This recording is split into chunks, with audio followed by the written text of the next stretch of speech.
रजऊ संगे देवघर जन बोलोरो में बैठ क गेले अपना रजऊ संगे देवघर जन बोलोरो में बैठ क गेले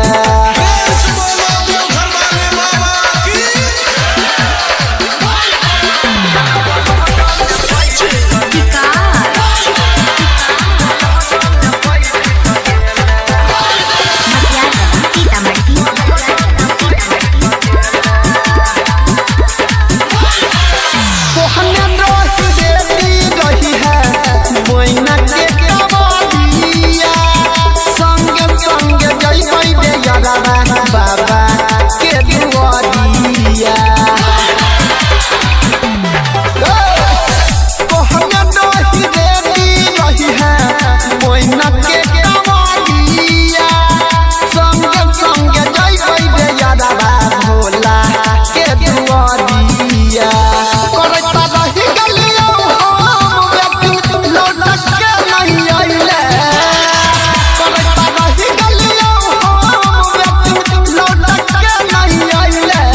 अपना रजऊ संगे देवघर जन बोलोरो में बैठ क गेले अपना रजऊ संगे देवघर जन बोलोरो में बैठ क गेले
संगे देवघर जन बोलोरो में बैठ क गेले अपना रजऊ संगे देवघर जन बोलोरो